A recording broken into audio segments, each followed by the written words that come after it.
Hey everyone, this is Ricky with Spoiler Force Podcast, courtesy of Popluck Podcast. You can find more episodes of Spoiler Force Podcast on Apple Podcast, SoundCloud, YouTube, or on Facebook at facebook.com/popluckpodcast. Yo, this is Dante and Kelly from Anime on the Couch, and you're listening to Spoiler Force Podcast.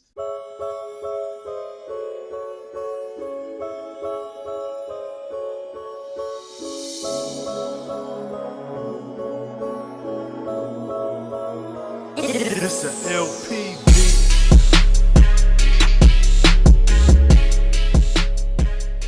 All right, so this is episode 33 of Spoiler Force Podcast. My name is Ricky. Thank you for tuning in.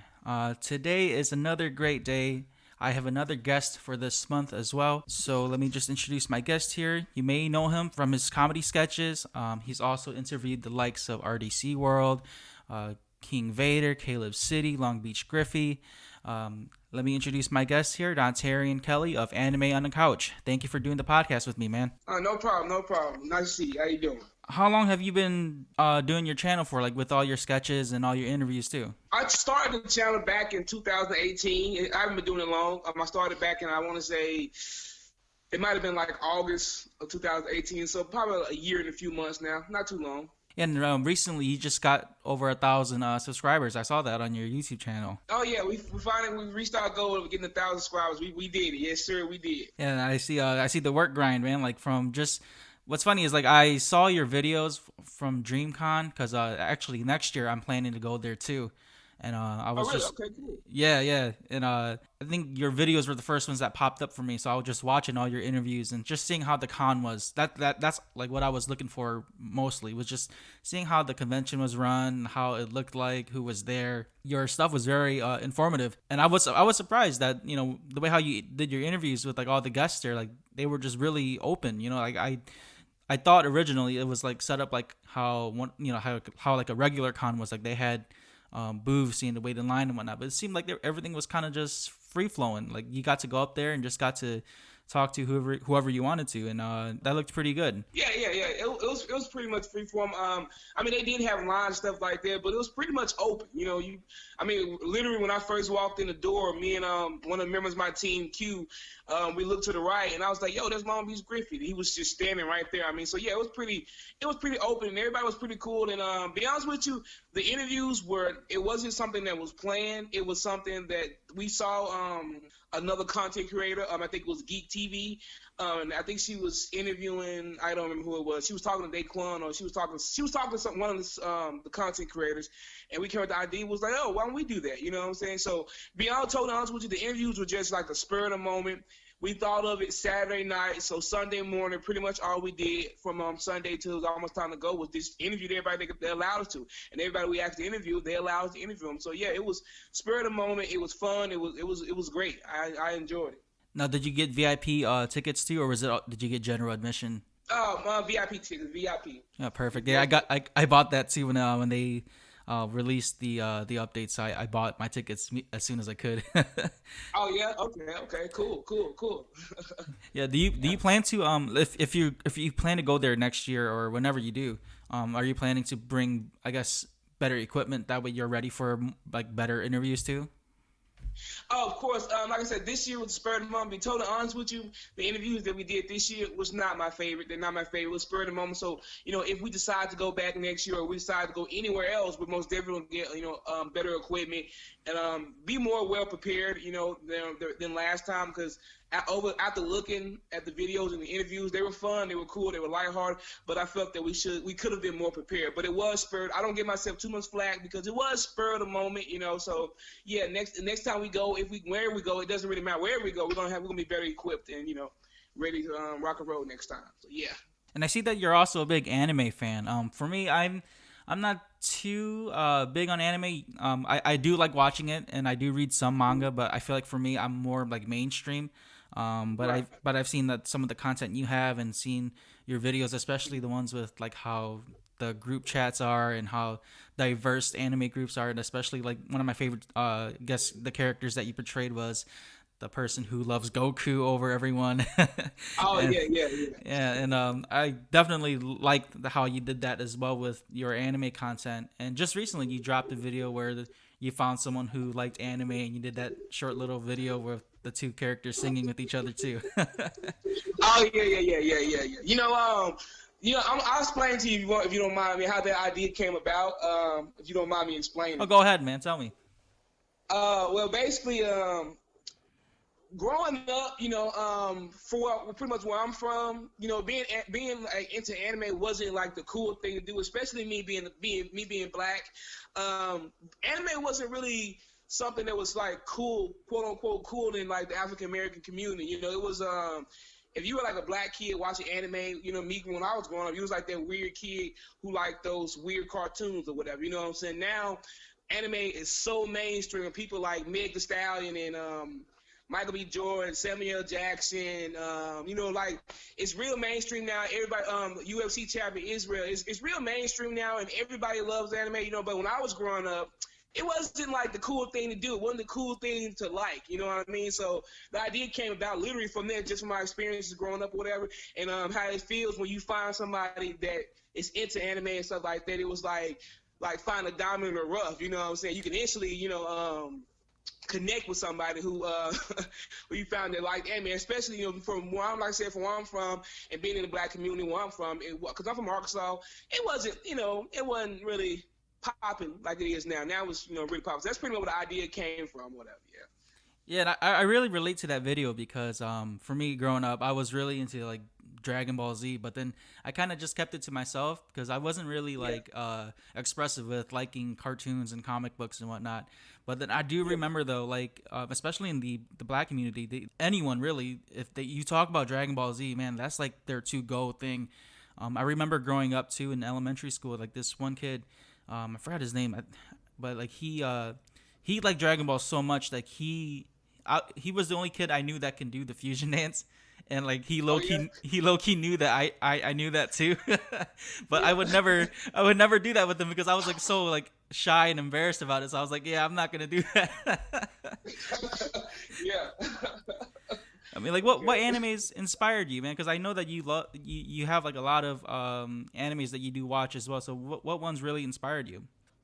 Inspired me as far as just like my favorites or whatever. Yeah. I don't think. It fluctuates. It fluctuates, man. Like from favorite to favorite. But I think ultimately the one I probably can relate to the most is probably my all-time favorite. Probably would be One Piece. But I mean, there's so many animes that I've seen, and I love so many of them. Like I love Death Note, I love Fullmetal Alchemist Brotherhood. I like, it's a lot of them I like. Like my favorite anime this year was The Promised Neverland. So it's a lot of animes I like. I really can't choose, to be honest with you. Yeah, The Promised Neverland. Actually, I watched that earlier this year too, and I've never heard of it. I've only watched the anime. I'm slowly getting into the manga right now too. But man, that anime took me like off guard, like especially with that first episode. Right. The Promised Neverland is my favorite for this year, especially because it's something that we haven't seen before. Don't get me wrong, this is no diss to Black Clover or kind of like My Hero Academia, but we've kind of seen those, shonen type. My Hero Academia, he wants to be like the strongest hero, or Black Clover, he wants to be the Wizard King, which is really close to like Luffy. I mean, like Naruto wanting to be the Hokage. You know what I'm saying? So, Promised Neverland was something that I hadn't seen. You know what I'm saying? Like we hadn't seen before, and it blew me away. And I'm the type of person anyway that like my favorite type is anime, and it's like detective shows, like shows with strategies and puzzles and planning, stuff like that. So The Promised Neverland was pretty much right up my alley, and I think it was pretty dope. I really can't wait till it comes out of season 2. I haven't really been reading the manga. Like I said, one of the members of my team, Q, he's been reading the manga. I haven't been reading the manga, but I really can't wait to see what happens next. But yeah. Yeah, like the genre of it, it kind of reminded me of a little bit of like Attack on Titan. The whole humanity against being like trapped or trying to break free from something that's closing them in. I kind of like that theme too. So like I really geared towards that's what really like made me draw into The Promised Neverland, and also like Kabaneri of the Iron Fortress, like that one. I mean that was really similar to Attack on Titan too, but like I guess the whole, again, like this whole humanity against the world theme, like that's what really like draws me in. Right. Okay. Yeah, and I see that, through your skits too, like your Batman character with the bat. How did that come about? I don't know if you've seen have you seen the first Batman skit with Batman in it? I don't think I have, but I'll definitely look at it. How Batman treats goons randomly. Oh, I've whatever seen that. Yeah, okay, yeah. Okay, so that was my first skit with Batman in it, and it just came about because I just watched Batman is my favorite DC hero, and I just watching. Matter of fact, I had watched on Amazon Prime. I watched the whole entire Batman series. I just noticed how Batman interacts with the goons, whatever. You read comics, he pretty much just beats the crap out of the goons, and then he'll go fight so just to get to the main bad guy, whatever. He'll beat the crap out of the goons, but when he gets to the main bad guy, he'll talk to him and they have dialogue, and I was like, he should be beating the crap out of these dudes. So Batman just came along, and I don't know, he just he just became a reoccurring character. He's just gonna be he's just gonna be in the skits. You're just never gonna know which one Batman's gonna show up in. He just is, So it was Batman, and I had a bat in my bedroom, and it wasn't even really like something I thought about doing. Like, I just grabbed the bat, and it just came out the way it did. And to be totally honest with you, Batman is my favorite skit that I've done so far. The Batman one. I love it. I love it. The whole baseball bat part of the character, I thought that was very different because usually Batman doesn't even use weapons like that. So the way how you brought it up was very comedic, right. And I loved it because he just came out of nowhere, out of the corner, and then pop. Right. Dude, that's the thing about my content. I like randomness in my content. You know what I mean? I want you to be, when people watch my stuff, I don't want them to have an idea how it's going to end. You know what I mean? I want it to be something that you don't expect. So it's something that you can come look forward to when you come watching my channel. Like, you don't know where the video is going to end up. You don't know if it's going to end on the left, it's going to end right. You don't know where it's going to end up. And that's what I like about my comment. I try to end them on a note that you probably wouldn't expect. You know what I mean? Yeah. And Batman pretty much fits the bill for that. He just shows up randomly whenever he feels like it. So, yeah. I think that's so freaking great, man. Like, I love that you can you leave a good cliffhanger at each video. Like, you don't expect that ending. I like that concept that you make. I mean, with sketch comedy, is that something you've always done too? Is that something that you've started already before the whole anime stuff? No, you know what? I'll explain to you. How much time do we have? Because I can explain to you how the whole concept of me being a content creator came about. Usually this episodes go. I forgot to explain this to you. Usually episodes go for about an hour or so, but I've got time, so take your time, man. You can just go ahead and tell me, and it's no big problem, man. Okay, for me, for us, like the whole concept of comedy sketch and stuff like that, it wasn't even a thing. You know what? I watched a YouTube channel. I don't know if you ever heard of a YouTube channel called Just Kidding News. Yeah, I follow them. Yep. Oh, do you? Okay, yeah. Well, I was watching I have been watching Just Kidding News probably since 2016.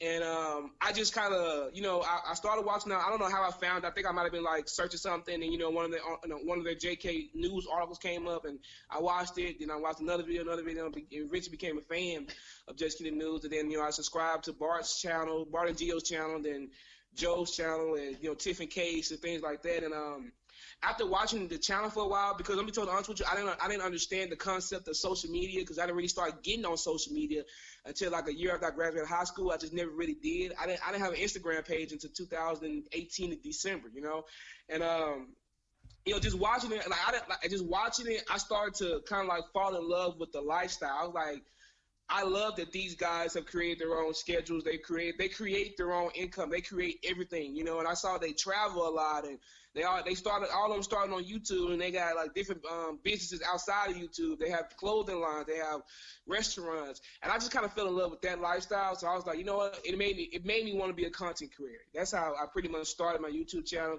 And when I started, I wasn't really just doing sketch comedy. When I started, I was doing Japanese language videos, fitness videos, a segment we call Anime on the Couch, where we sit down and we talk about anything going on in the nerd, comedy, gaming, anime community, or whatever, movies, just whatever we want to talk about. And then I would throw a few comedy sketches here and there, and so my channel was kind of all over the place when I first started, but after coming back from DreamCon this past year, this past May, I started doing a few more sketch comedy videos, and what I noticed is people really gravitated towards my channel because of the comedy videos. And the more I started to do those comedy videos, the more my mind started to open up to different ideas of comedy sketches. So it's like I opened a floodgate that I never knew I had. I just opened the floodgate, and then the ideas just came flowing and flowing and flowing, and I love it. I love it. That's pretty much how I ended up doing comedy sketches. So yeah. And that's a great start. Like, I honestly didn't think you started your channel so early. That's really impressive to know that you started just recently, and the build up for your content's really good too. And I want to say, like, following guys like JK News and Bart and Geo, those guys, they have so much experience in like content creating, and I love that they're able to collaborate with guys like Timothy De La Ghetto, David So, Right. and just work together, and like the way how they can just all kind of support each other as a group too, and also individually have their own businesses like you were saying. And are you planning to collaborate with any other content creators as well too? Yeah, in the future, I plan on collaborating with more content creators.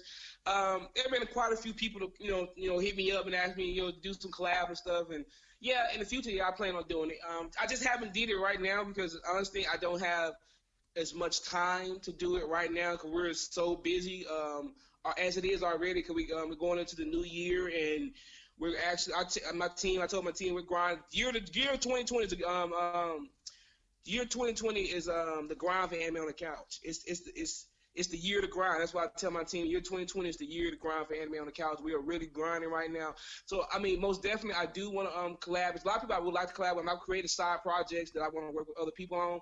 I won't go into detail what they are because I don't want to kind of throw them out there. But I created side projects, but we just aren't in a position to where we can do it now. So we continue to do what we can now, which is pump out content videos. We got a lot of videos coming out with the entire team involved, and yeah, so collabs, they're coming in the future. Just probably not right now. They're coming in the future, though, most definitely. Like, if you can say, is there any artists that you would like to collaborate with? Like, for example, like Caleb City or Long Beach Griffy?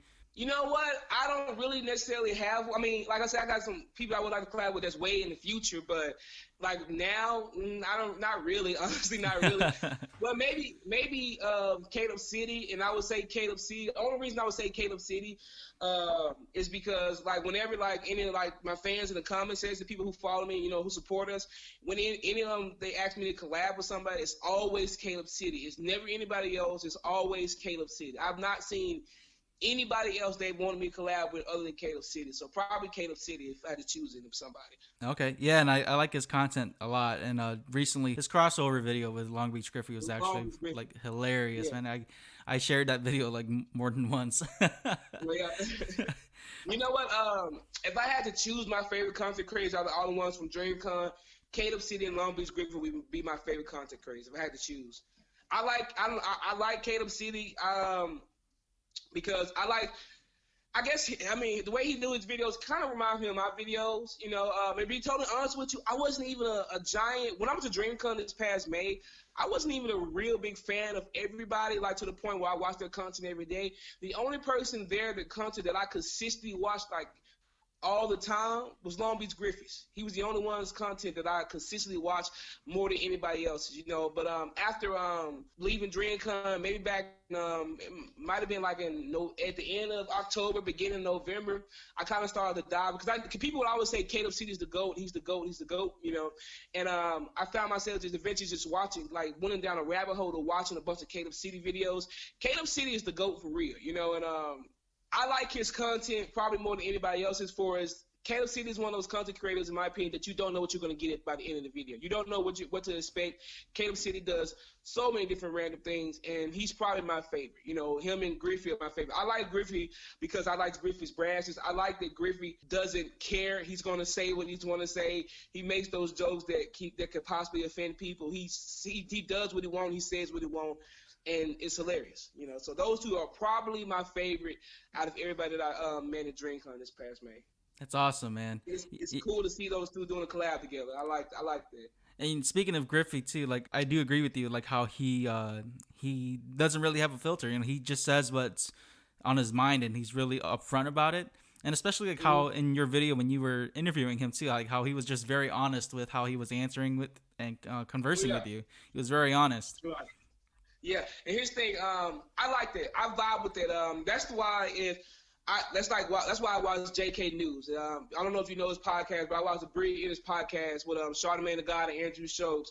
I watch Joe Rogan because I like people being authentic and being themselves and being honest and talking, you know what I'm saying, not trying to be super politically correct and try not to step on people's toes. They're just talking and give their honest opinions on things.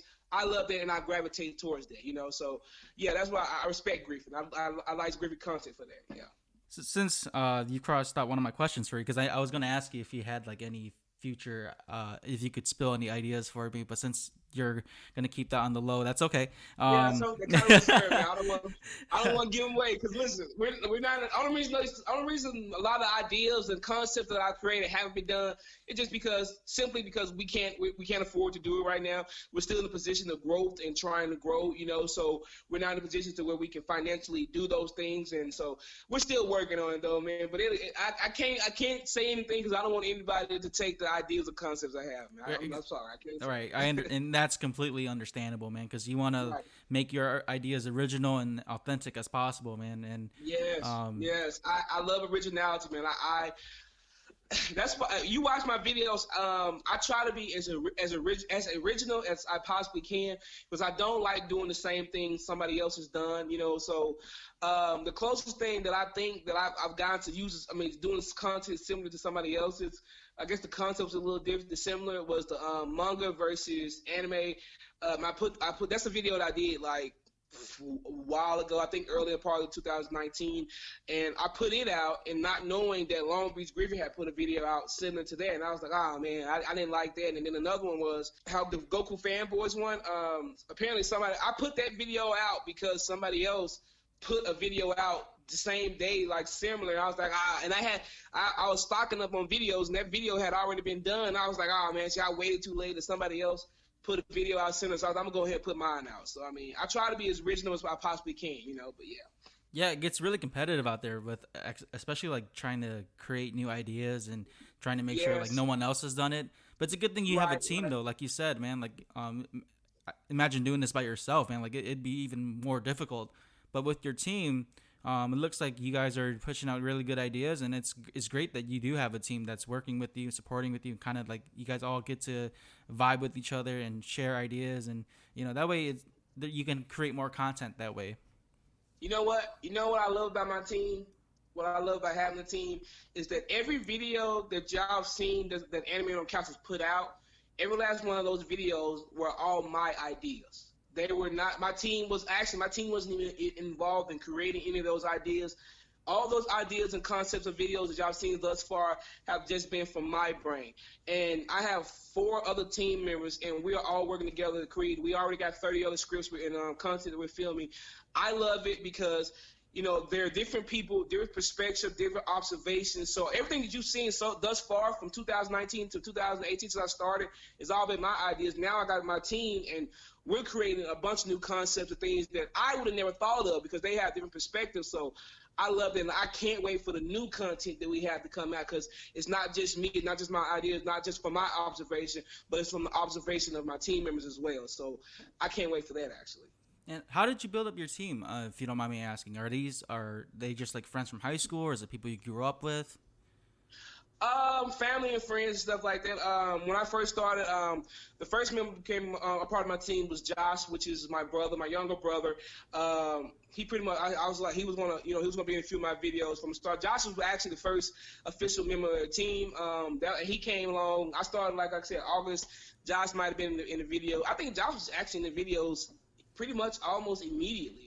I think I might have had maybe 2 or 3 videos where it was me by myself, and then Josh was in the videos after that. Then he would be in some of the videos, and he wouldn't be in some of the videos. Then, like a few months after that, like in November, my another member of my team, Cameron, which is another one of my cousins, he came along, and in December, Q, which is a guy I went to high school with, He became a member of the team, and then we just had our most recent member, which was Maurice, who was actually my older cousin. He became a member of the team maybe a month or two, probably like 2 months after we came back from DreamCon in May. So, it was just a build up over time. Just build up over time.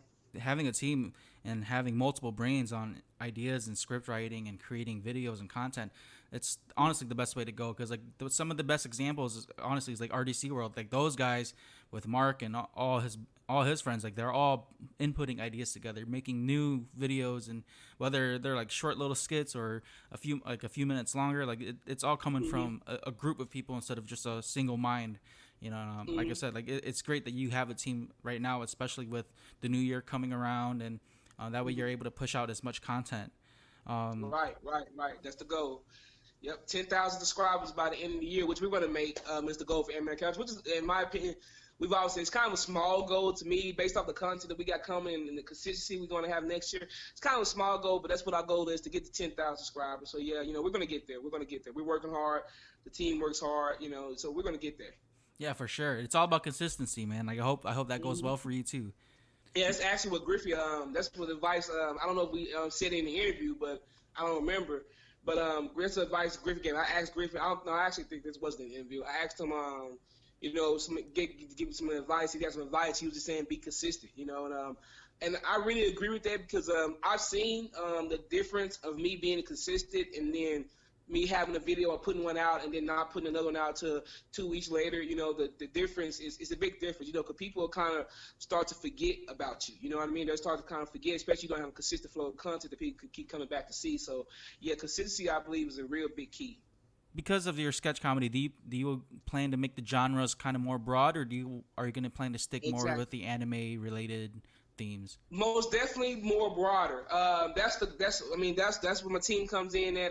Maurice, once he's a great script creator. He's a great writer. He's a great concept creator. He's giving so many ideas, because Maurice he watches anime, but he's not so into anime like I am, and he's brought a lot of different ideas outside of anime. So yeah, that's most definitely what we're trying to do. We're trying to expand and broaden our horizon and broaden our audience. I put out a few videos that don't have anything to do with anime, but 2020 is where we're really gonna start pumping out content that that's more broader. We have a lot of different comedy skits that's coming that has absolutely nothing to do with anime, anything nerd, anything comedy, anything gaming, just a bunch of different stuff. We want to expand our horizon too, yeah. And so we most definitely are going to be putting out content. We're still going to be putting out anime-related content, so don't get me wrong now. We're still going to be putting out that content, but it's just going to be a mixture now. Right, yeah. That way you can have a broader audience instead of just the actual specific group. Do you plan to do podcasting too while you're doing all your videos? You know what? Podcasting is something that we were supposed to start months ago. We just haven't had the time to actually do it yet, because we've been focused on doing, creating the company. Once we get it, once we get everything that we want to started, and have a consistent flow of content coming in on Anime on the Couch, we're most definitely going to start a podcast. It's been months. We're supposed to start a podcast maybe 3-4 months ago now, but we've just been so busy that we haven't had the actual time to. Because I've been wanting to start a podcast, because I enjoy these podcast talk. I enjoy having a space to where I can just speak on my opinions and ideals and stuff like this. So yeah, most definitely. And the podcast is not really going to be. It's really going to be its own entity. I'm going to create a whole different channel for the podcast. It's not going to be Anime on the Couch related at all. It's going to be something totally different, It's just going to be a podcast. We're just going to have discussions about any and everything that we want to have discussions about. So, yeah, it's coming in the future, too.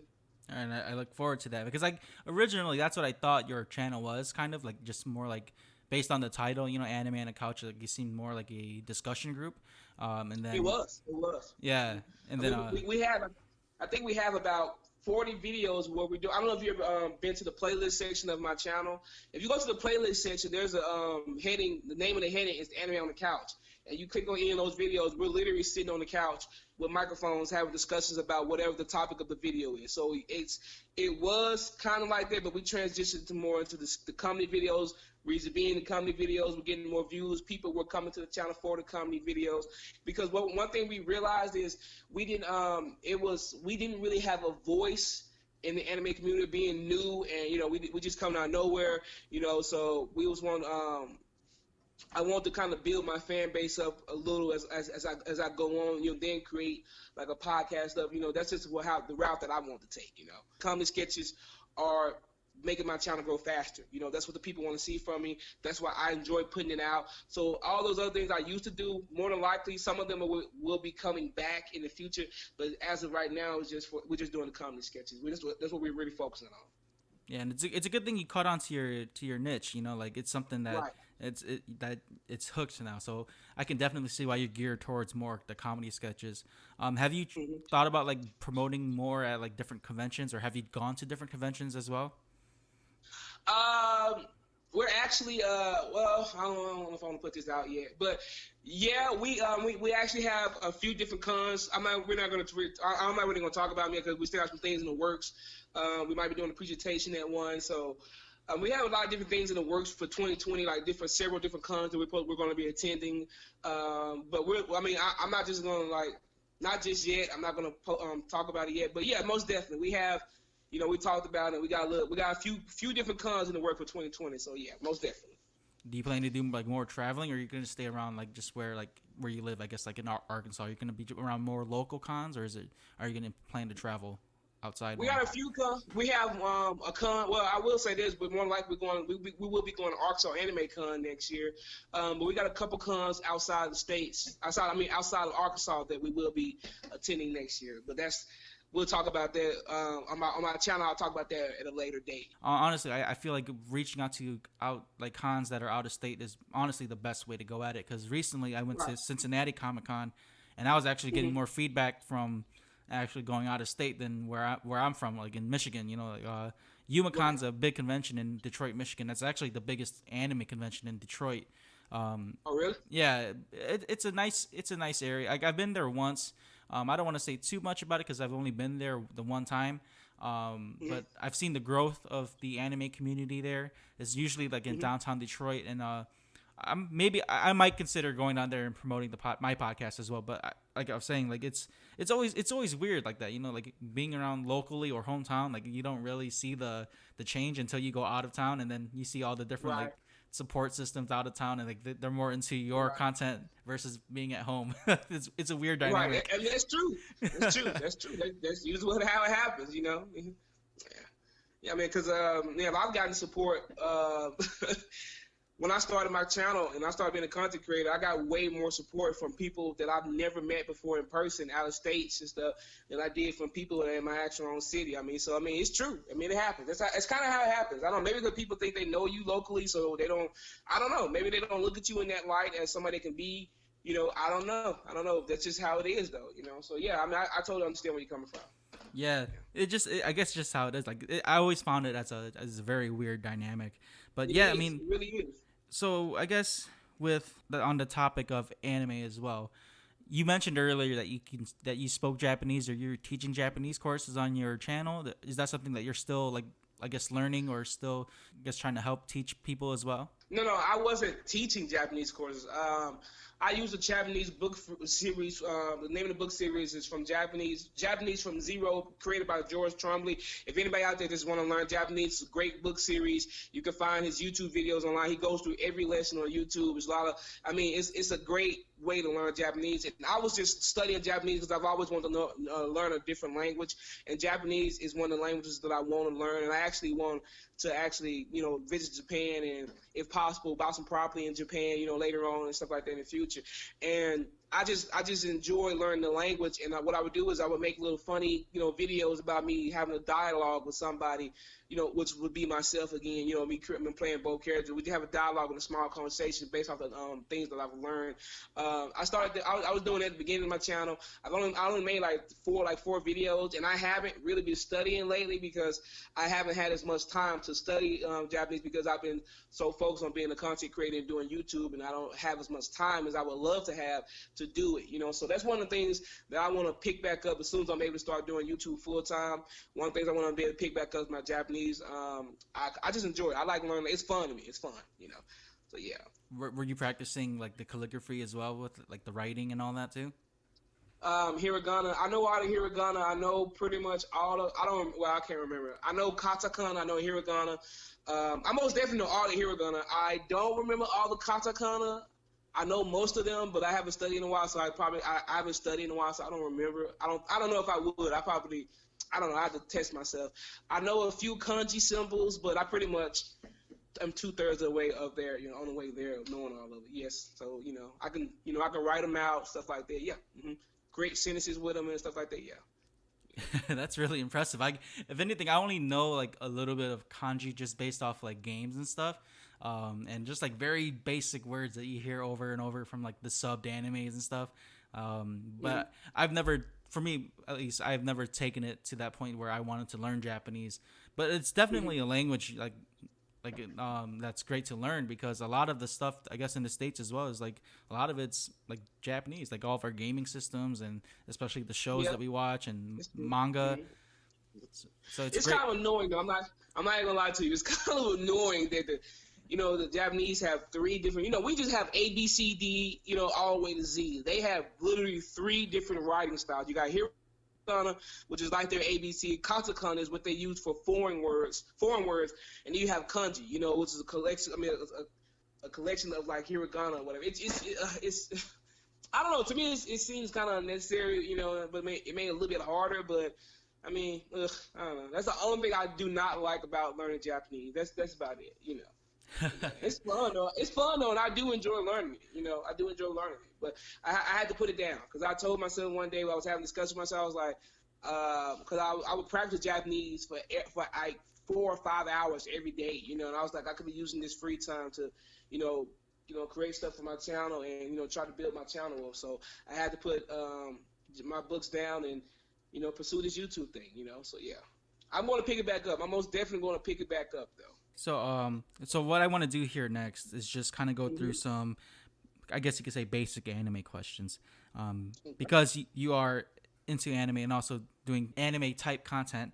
So I did have some of these questions lined up. You may have answered some before, but for our new listeners or anyone that's tuning into the podcast, that way they can learn more about who you are too.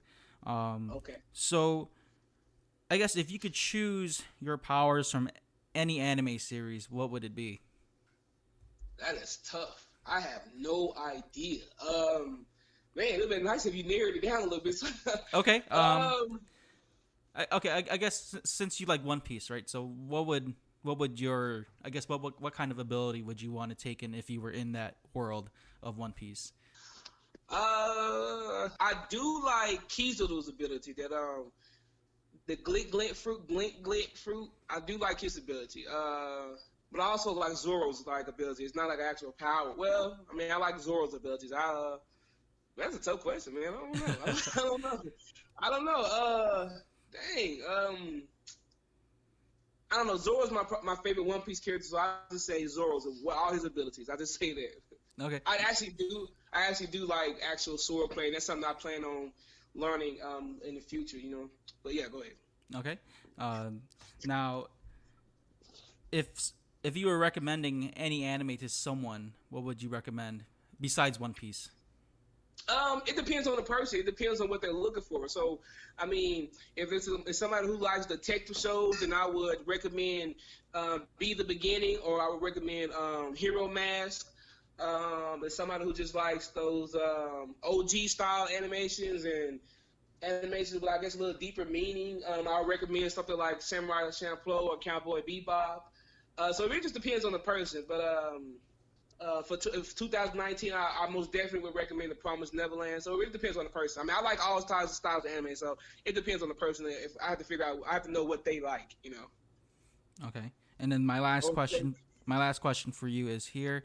It's not too difficult, but if there was an anime series that you had to drop that you're watching right now, what would it be? That I have to stop watching? Yeah.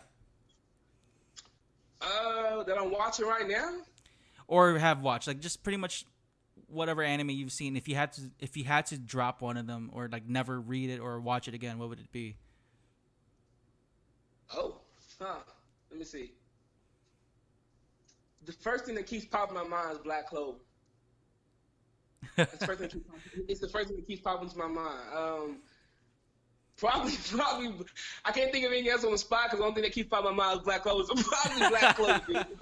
It was probably Black Clover. I don't know, man. It's probably Black Clover, bro. I don't know. Do you like Black Clover? I'm not a big Black Clover fan, honestly. I would have said the same thing. Yeah, you know what's crazy?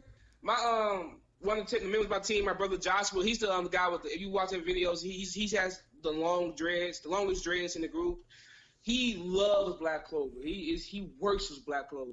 Also, another person that likes Black Clover. I don't know if you watched my interview. I did an interview with Eunice from Black Girls Anime. She loves Black Clover. It's alright, man. It's alright, man. It ain't hitting like that, man. I don't know. I mean, maybe it's just me. I mean, it's alright. I don't know. It just seems for me. It just seems too reminiscent of Naruto. You know what I mean? I don't know. It's the same concept to me, just about. I actually made a comedy video. I don't know if you've seen it. I actually made a comedy video about that. It's the name of the video is "The Truth About Black Clover." It's an older comedy video. It's not much. It's just literally a back and forth dialogue. But I mean, you get the point if you see the video. I mean, I pretty much did all the comparisons compared it to Naruto. I mean, it's very similar. So I mean, probably Black Clover. You know, yeah, Black Clover. Yeah, like for me, I guess Black Clover never really I never grasped it because I'm not too big on the whole magic genre of any anime really. Like anything that's like magic based, I can never get into it. I guess for me it was like not so. I don't want to compare it to like Harry Potter, but like it was, I don't know. I just couldn't grab the idea. So like especially like. And like you said, with the whole comparison with Naruto, it was just a little bit too similar for me too. It was like people don't like to talk about it, but let's keep it a buck. It's really similar. I mean, you just think about it. You got a orphan. You got you got a monster that destroyed the village or whatever, was attacking the village like 15 years prior to Asuna being born or whatever the time span is. And then you got this lone hero who came and saved the day. You got this kid who's an orphan. His rifle is also an orphan. He's a black. One of them is quiet. His rival is quiet, very intelligent, very skillful in everything that he does. Sasuke. You got the other one who's a loudmouth who sucks at everything that he does. Naruto. You got Naruto's. I mean, he's in love with a character that doesn't love him back. I mean, come on, man. Come on. It's like a Naruto reboot. I mean, come on. I mean, Right. Black Clover fans gonna hate me for this one, boy. God, dog. I mean, that's pretty much what it was. You're telling you how it is, man. I mean, it's too close to comparison. It's like, all right, bro. I sat through Naruto for like 15 years, bro. I mean, we don't need another one. You know, that's how I think. You know, another one I actually think is kind of, well, I won't say overrated, but I don't know. I like it, but I don't like. Not to the extent that everybody else does. And tell me what you think of it too. Demon Slayer. You ever seen Demon Slayer? Yes, actually, I am a big Demon Slayer fan. Yeah. I mean, listen. I'm not dogging Demon Slayer. I'm not saying it's trash because it's not trash. But for me, it's like I don't understand. Like, can you explain to me what the hype is about Demon Slayer? Because I don't know, man. I really don't know. Honestly, I mean, it's cool. It's cool. I mean. It's a dope, you know, anime. I like the animation style when they do certain fight scenes and stuff, you know what I'm saying? But it's alright. It's alright. It's better than Black Clover to me. But I mean, like, what is it? Like, what is it that everybody just sees in it? You know what I'm saying? Because I guess maybe because I'm thinking from the Promised Neverland perspective, and I just seen the Promised Neverland, I'm like, yo, this takes the anime in 2019 because it's totally something that we've never seen. You know what I'm saying? Like, to me, it's like something we've never seen. These are kids. They're trapped in this thing. They're trying to escape. I mean, it was just dope to me. But go ahead. Yeah. No, I completely see where you're coming from too. Like, for me, I loved Demon Slayer this year, but like you said, comparing it to the Promised Neverland, it's two different genres too, man. And for me, like, it's so hard to choose because the Promised Neverland brought a whole different concept to like the animes this year compared to like the typical shonen stuff. But I guess, but with Demon Slayer was, again, like with Ufotable, like their animation was just top notch, and that's what it was.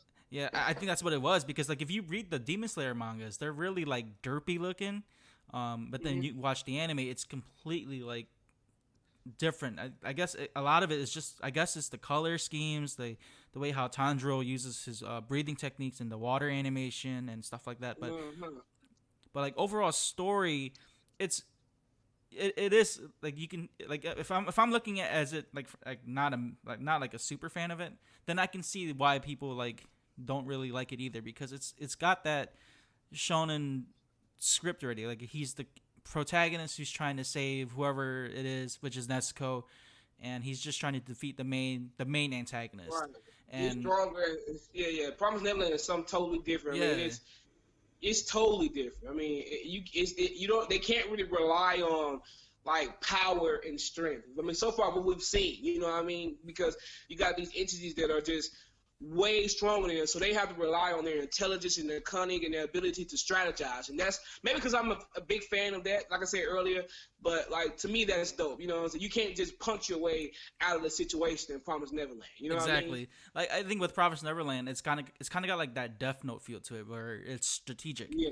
And like It's strategic, right? and the right. fact that it's these little kids versus like Right. the adult and the monsters that's outside. I think that's what brought the anime to a whole different level, was the fact that you're seeing it through the viewpoint of kids, and that's something Right. like we've never really seen before, because usually protagonists are like much older, like like preteens or older than that. But these kids are like 10, 11 years old, and they're just Yeah. they just so happen to be really smart. Right. Yeah. Yeah, and again with Demon Slayer, I guess what it is too, like a lot of it is very family themed. It's, like I've been reading the manga, so like a lot of it is geared towards like a family type theme, where it's always like Tanjiro, Nezuko, and especially with Tanjiro being like he's having so much empathy for the demons and stuff. I think that kind of draws in a much different view, because usually we see like the protagonist be like he's more empathetic with other characters around him instead of the enemy. And I think Right. That's true. and That's true. I think what Tanjiro does is it's the complete opposite. Like he feels empathy for his enemies that he's defeating. He kills them, but then he doesn't torture them. He doesn't like make them suffer. He just gives them a quick death. He's not really happy about it. Yeah. Yeah, so I think that's another thing about Demon Slayer that people liked a lot too. I mean, like it's there's pros and cons to both, but I completely see where like how you like the Promised Neverland, and I thought they were both great. I think for me though, like Promised Neverland caught me off guard this year, but then I think for Demon Slayer, I think it just came out at the time like right after like the Promised Neverland, so it was just like they weren't head to head. So I think that's what makes a big difference too, because when the Promised Neverland was coming out, it was like it was in mid season, and then Goblin Slayer was out around that time, and then after they were done, Demon Slayer came out for the summer, and then Dr. Stone came out. So like it wasn't really competing with any of the like early winter or Right. like early winter season. So like it's I guess the seasons really like changed it up too, and it was before Right. My Hero, so My Hero was the big one for the winter, you know. Right. True. Yeah, I agree with you. Okay. Yeah. Question. I got a question. I got a question for you now. If you don't mind, what's your favorite anime on the couch skit? My favorite is definitely the group chat. That one, group one? Yeah, the group one, because I relate to that so much, to where, because I honestly have a friend who is a Goku fanatic. Like he's always comparing Goku's abilities to everyone. Like, can they be Goku? That's the way how you said it was exactly how I see his antics. You know, and just like, you know, you have the intelligent anime observer, and you have someone who's more open-minded. You have people who are very weeb, like, you know, they get super emotional with it, and it's just a lot of different I guess diverse groups and cliques of the anime community, and I thought that was really relatable, you know, because for me that's how I saw the anime community too. And I try not to pick a side, but I think I fall more into, like, depending on which anime I'm talking about, I fall more into, like, you know, a weeb, like for Demon Slayer, but then I'm more observant with, like, you know, a Death Note or The Promised Neverland or Attack on Titan. I try to look at the entire aspect, because there's so many hidden details in the storytelling. Okay. That's actually, I think that's a lot of people's favorite. The anime nerd groups in a nutshell. I think it's a lot of people's favorites. Not really one of my favorites. Actually, I didn't think it was going to do that well, to be honest with you. Yeah, and it's funny because, like, it's always the stuff that you put out that you don't think is gonna do well that gets a lot of feedback? That's true. It's all like just about all my content that I put out. The ones that I really really like, I'm like, okay, this one's gonna be this one's gonna do it's gonna do mad numbers. And then I get it, and then it does like 10,000 views. I'm like, what? And then I put another one out. I just thought of on the spur of the moment. I'll do it when I get home, and then I put it out, and then it gets 60,000 views. It'll get 70,000 views. Like the one I recently put out, that wasn't a real deep thought process with that one. I mean, I thought about it, but it wasn't so deep. I mean, because there's some concept of videos like, I don't know if you've seen when shadow clones become self-aware. Have you seen that one? Yes. Have you seen part 2? I don't think so. I did see the first one though. Right. So part like I put a lot of thought into doing like when shadow clones become self-aware part 2. If anybody's out there listening, I put special effects in it and stuff like that where people have all three of the characters have superpowers, stuff like that. And that video didn't do nearly as well as I would have hoped. It took me actually like a whole week to do that video because I was learning how to use After Effects, and I set a sword on fire in the skit, and it took me a while to learn how to do it or whatever, and I put it out, and I'm thinking, okay, this video should be do way better than the first one, and the first one got like 22,000 views when I put it out. It was like 4-5 months ago. I put it out, and it got like 22,000 views. I'm like, okay, they like this one. This must be way better. So I put the second one out, and it got like 11,000. I think it was up to 13,000 views now, but it got like 11,000 views, and I was like, what? I put so much time and effort and work into this one, and it didn't do nearly as good as the first one. I'm like, but it be the ones you don't. For me anyway, most of the ones that do amazingly is the ones that I don't always put so much thought into. You know what I mean? Yeah. It just happens like that. I don't know. Again, it's just like the whole weird dynamic thing, man. It's just like I guess the ones that you put out that you really put effort into it, like you see your effort into it, and then the ones that you kind of just like kind of more laid back on it, and then it gets all the feedback. You're like, whoa, what the hell is this, man? Like I guess you don't really see like the work. Like it's hard to see the work difference because you're putting so much effort into one versus the other. Right. Yeah. And I'm not gonna lie, that could be kind of frustrating too. It could be kind of frustrating. You put in so much work and then you put it out and nobody likes it, or it's like I put in so much work and nobody's like, nobody's really taking to it. But it's all part of it. You put out any content. That's one of the things you have to understand and accept when you want to be a content creator. You got to understand that you're going to have negative feedback. Some things that you really enjoy, other people might not really enjoy. Some things that you really gravitate to, your fans may not. So that's just part of it, though. That's how it goes. All right, so Dontarian, before we wrap up here, is there any like shout outs or plugs you'd like to do before we wrap up? Any what? I'm sorry. Shout outs or any like plugs at all that you want to say before we wrap up? Yeah, make sure you go subscribe to Anime on the Couch on YouTube. That's Anime on a Couch. We're trying to get to our next goal. We got our first goal, which is 1,000 subscribers. We're on our way to our next goal, which is 10,000 subscribers on YouTube. So help us out by subscribing to Anime on the Couch. When you go to Anime on the Couch, make sure you go through the playlist and go watch the old comedy videos. I know a lot of people like to watch the new stuff, but it's a lot of other comedy videos that we've done in the past that are really good comedy videos. So to make sure you go to Anime on the Couch, go to YouTube, go to the playlist. It's under the heading Funny Comedy, and just go through those old videos, man. There's a lot of dope content that you guys are missing out on. All my new fans and new supporters. There's a lot of content that you guys are missing out on. Make sure you go check that stuff out. Help us reach our next goal to 10,000 subscribers. I don't really think I have much else for y'all. Share our videos, leave comments. Listen, I always say this. Comments is like one of my most favorite part about being a content creator. I love the comments because some people in the comments are hilarious. I enjoy the comments. I enjoy responding to them. Yeah, so leave comments, things like that. Make sure you follow us on Facebook.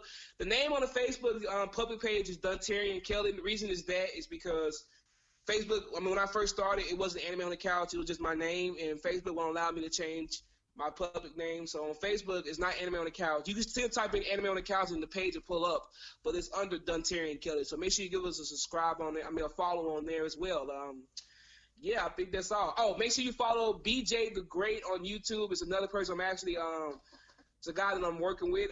He's kind of partnering with Anime on the Couch. He's going to be in a few of our videos, right, really soon in the future. So make sure you go to YouTube, subscribe to BJ the Great. He's another dope content creator. He's a stand-up comedian, another content creator, up and coming just like us. So make sure you guys get him a check out, you know what I'm saying, and subscribe to his YouTube channel as well. Okay, and so before we officially wrap things up, I do want to thank LP and Baymong for letting me use their instrumental for my podcast here. And if you live in the Michigan area, especially like in the northern Michigan where Boyne City Gaylord's at, make sure you guys check out the Indochina Gardens restaurant. It's one of the best restaurants in the state of Michigan. Make sure you go see them, and they serve great food. They have great service there as well. And again, Dontarian, thank you for making time for the podcast. I know with the holiday coming up and everything, and with your schedule too, I'm very happy that you were able to squeeze in this episode with me. So thank you. No, thank you, man. I love doing podcasts now, man. I really enjoy doing these interviews. So, man, have me on next time, man. I really enjoy doing these. Thank you for putting me on your podcast. I really appreciate you. Yeah, and I'll definitely reach out to you, man. If if I ever, even if you want to join, just let me know too, and I'll definitely make time for you. But again, I look forward to working with you in the future, and hopefully, if you go to DreamCon next year, hopefully I get to see you there too. All right. All right. So this is Spoiler First Podcast. Thank you for listening, and again, make sure you follow Dontarian Kelly, Anime on the Couch, and if you have any questions, concerns, make sure you contact Spoiler First Podcast on YouTube or email popluckpodcast@gmail.com. And thank you again, and have a good night.